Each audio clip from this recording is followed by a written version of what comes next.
বেঈমানদের বিরুদ্ধে মসজিদে বক্তব্য দেন কি দেন না? আমরা আপনারা ইফতিজিং এর বিরুদ্ধে বক্তব্য দেন কি দেন না? আমরা মাদকের বিরুদ্ধে বক্তব্য দিছি কি যাই না?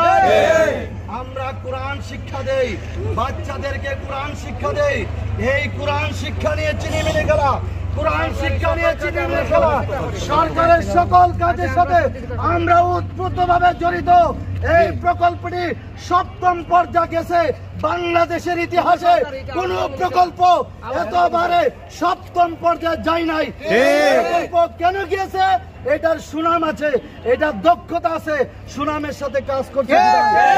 এই প্রকল্প যদি 1992 সাল থেকে 2024 সাল পর্যন্ত চলতে পারে, এখন নতুন করে ওই প্রকল্প নিয়ে ইহুদি নাসারা নাস্তিকদের ষড়যন্ত্রে ওই প্রকল্প আউটসোর্সিং আমরা মেনে নিতে পারি।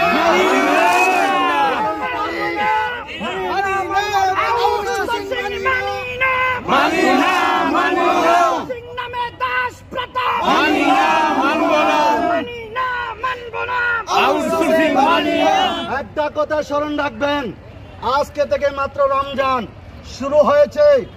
আজকে বাংলাদেশের 64টা জেলার জেলা কার্যালয়, ডিস্ট্রিক্ট জেলা প্রশাসক মহোদয় এইসব সভাকক্ষে অফিসের সামনে মানববন্ধন শুরু হয়েছে। আমি বলতে চাই, সরকার বাহাদুরের যারা দায়িত্ব প্রাপ্ত আছেন, অনতি বিলম্বে ইমামরা মসজিদে থাকবে, কোরআন শিক্ষা দেবে, তাদেরকে রাজপথে নামানোর কোন ব্যবস্থা আপনারা করবেন না। করেন ওই কথা মনে রাখবেন যে 5ই আগস্টের অভ্যুত্থানের কথা বলেন আর যাই বলেন, হুজুরদের অ্যাকশন ডাইরেক্ট অ্যাকশন। আমরা রাজপথে নামলে আমাদের অধিকার বাস্তবায়ন করে যাব ইনশাআল্লাহ। সেই জন্যই প্রধান উপদেষ্টা মহোদয়, ধর্ম উপদেষ্টা মহোদয়, ধর্ম মন্ত্রণালয়, ইসলামিক ফাউন্ডেশন এবং সুনামগঞ্জ জেলা মাননীয় জেলা প্রশাসক মহোদয়ের কাছে বিনীত আবেদন, আমাদের 5টি দাবি। আমাদের দাবি কয়টি? 1 নম্বরে আউটসোর্সিং বাতিল করো, সেই প্রকল্প রাজস্বভুক্ত করো,